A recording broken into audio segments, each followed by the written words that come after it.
Welcome to the Deeper Thinking podcast. It has never been one experience, one perspective, or one way of being. But for most of modern history, it has been framed as such, defined by outsiders, labelled as a disorder, and shaped by the language of deficit, treatment, and cure. Autistic individuals were rarely asked how they understood themselves. Instead, research, education, and policy operated on the assumption that autism was a problem to be solved, rather than a way of existing to be understood. But the narrative is shifting. A growing movement of autistic scholars, researchers, and advocates is challenging how autism is defined, not just in medical literature, but in society at large. They are rejecting the idea that autistic individuals must adapt to a neurotypical world, instead demanding that the world adapt to neurodivergent minds. Dr. Sue Fletcher-Watson is one of the leading voices in this transformation. A developmental psychologist, she has spent her career asking a question that should have been asked from the beginning. Why are autistic people studied primarily by non-autistic researchers? For decades, autism research was something done to autistic individuals rather than with them. But Fletcher-Watson has worked to change that, centering autistic voices and expertise within research itself. Her findings dismantle one of the most pervasive myths about autism, that autistic people struggle universally with social communication. The reality is more complex. Autistic individuals communicate far more effectively with one another than they do in mixed neurodivergent neurotypical groups. This aligns with Dr. Damien Milton's double empathy problem, which reframes autistic communications and struggles as reciprocal misunderstandings rather than intrinsic deficits. Milton's work shows that neurotypical individuals also struggle to understand autistic communication patterns, but this difficulty is rarely labelled a deficit on their part. If the breakdown is mutual, then why is only one group expected to change? The implications are enormous. If autistic individuals communicate fluently with each other, then the issue isn't a lack of ability, it's a mismatch between social norms.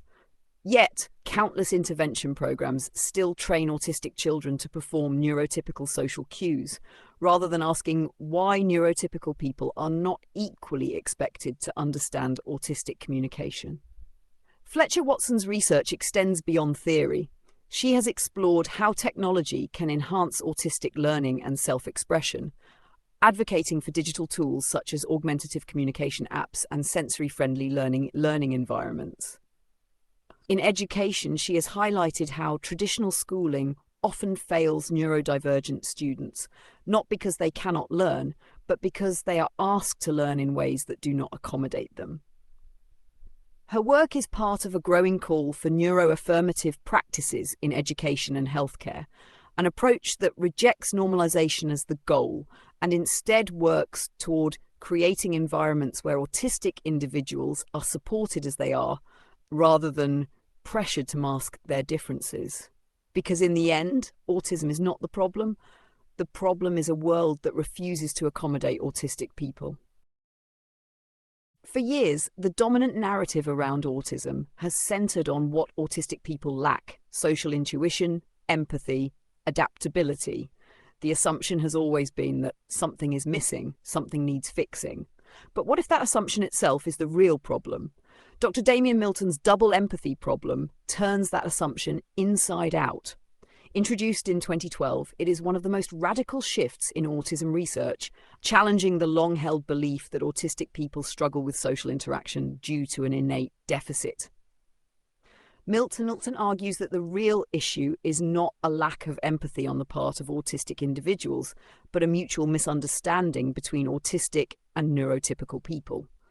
For decades, theories like mind blindness dominated autism research. These models claimed that autistic people struggle to understand the thoughts, emotions, and intentions of others. This, it was said, explained their difficulty in forming social relationships. But Milton's research tells a different story. Autistic individuals do not lack social understanding. They process it differently. When autistic people communicate with one another, they often experience a greater sense of connection, mutual understanding, and ease. Yet, when placed in neurotypical social environments, communication often becomes strained, The problem then isn't that all autistic people struggle with empathy.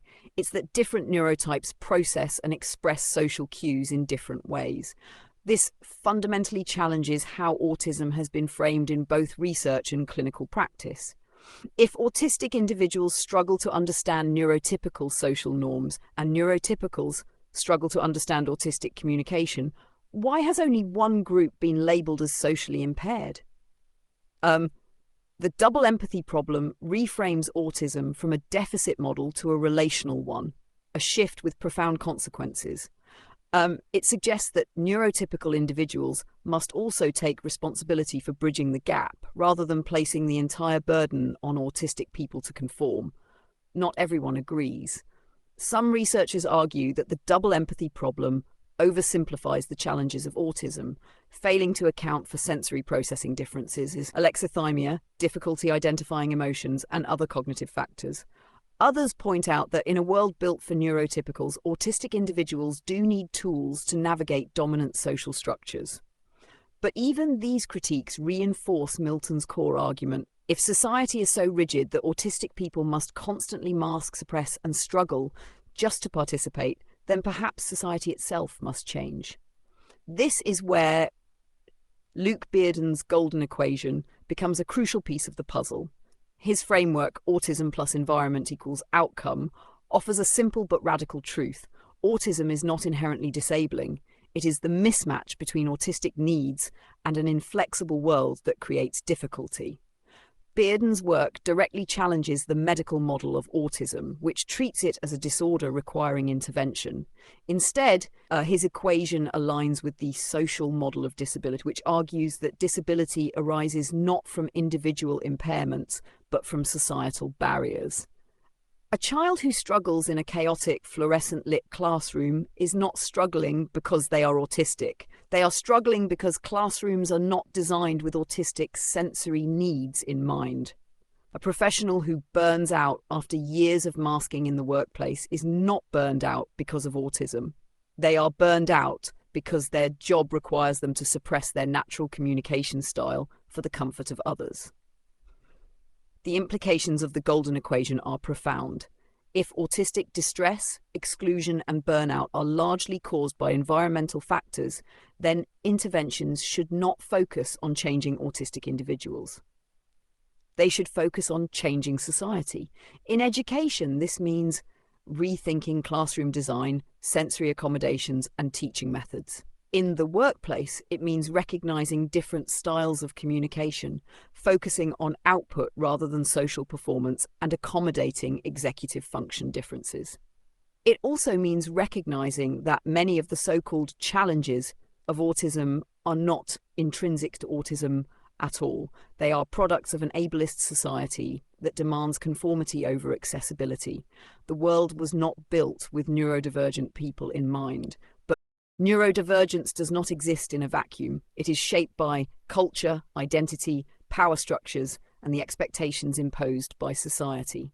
Few scholars have captured this reality as powerfully as Nick Walker, whose work does not just advocate for neurodiversity, but actively dismantles the concept of normality itself. Walker is best known for coining the term neuroqueer, a concept that fuses neurodiversity, queer theory, and somatic psychology to expose how society enforces not just neuronormativity, but rigid expectations of identity, behavior, and self-expression. To be neuroqueer is to recognize that these structures do not exist separately. Neurotypicality and heteronormativity reinforce one another, both demanding a performance of normalcy in exchange for social belonging. For many autistic individuals, this experience is deeply familiar. The act of masking, suppressing autistic traits to appear neurotypical, mirrors the way queer individuals have historically been pressured to pass as straight or cisgender. The expectation is the same: blend in, assimilate, do not disrupt. Neuroqueering is a rejection of that demand. It is a refusal to suppress neurodivergent or queer traits for the comfort of others. It is an act of reclaiming identity outside of prescribed norms. Walker's work is a direct confrontation with the assimilationist model of inclusion, the idea that autistic individuals should be welcomed into society as long as they adapt to its expectations. She argues that this form of inclusion is conditional at best and coercive at worst, because what it really asks is for neurodivergent individuals to erase themselves in exchange for acceptance. Her book, Neuroqueer Heresies, explores these ideas in depth, but its influence extends far beyond academia. Neuroqueer theory has given language to experiences that had long been felt but unnamed, particularly among autistic individuals who also navigate gender nonconformity, queerness, and other marginalized identities. Studies have shown that autistic individuals are significantly more likely to be LGBTQ+ than the general population, and Walker's work helps explain why. Both queerness and neurodivergence challenge societal expectations of how people should think, feel, and express themselves. But not everyone embraces neuroqueer theory. Some critics within the autistic community argue that it is too academic, too disconnected from the realities of those with high support needs, or that it focuses too much on identity and activism rather than practical change.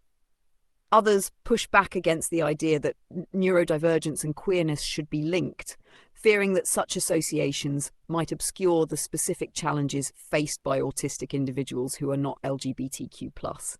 Walker, however, does not position neuroqueering as a universal experience. It is a tool, not a requirement.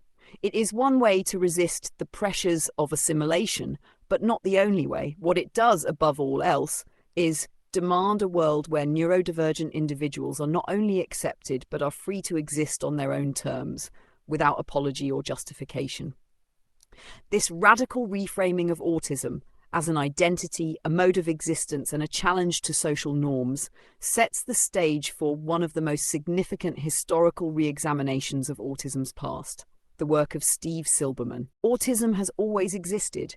It is not a modern phenomenon, nor the result of environmental factors, vaccines, or an epidemic of childhood disorders.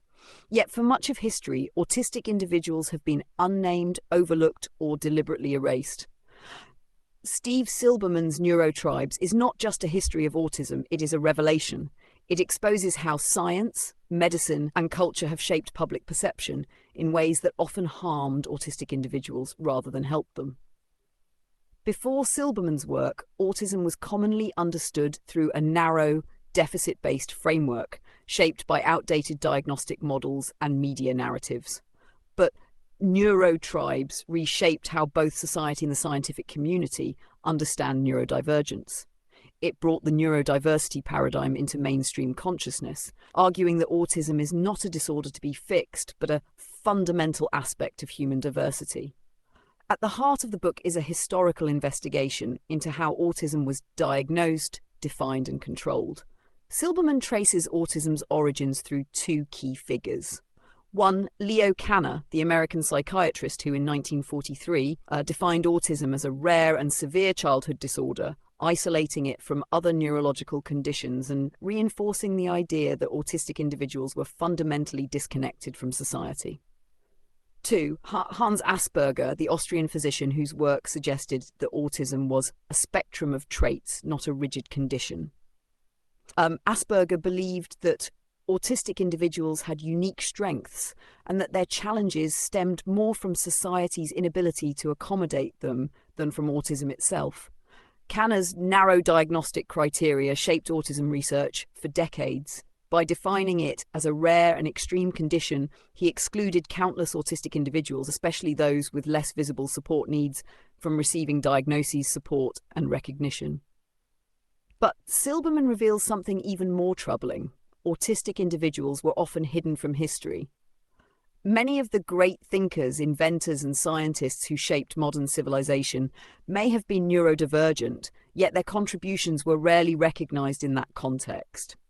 This historical silencing has had lasting consequences. Generations of autistic individuals were misdiagnosed, institutionalized, or forced to navigate a world that saw their differences as deficits rather than strengths. Silberman's interest in autism was not accidental. His 2001 Wired article, The Geek Syndrome, explored the apparent rise of autism diagnoses in Silicon Valley. He noticed a troubling pattern.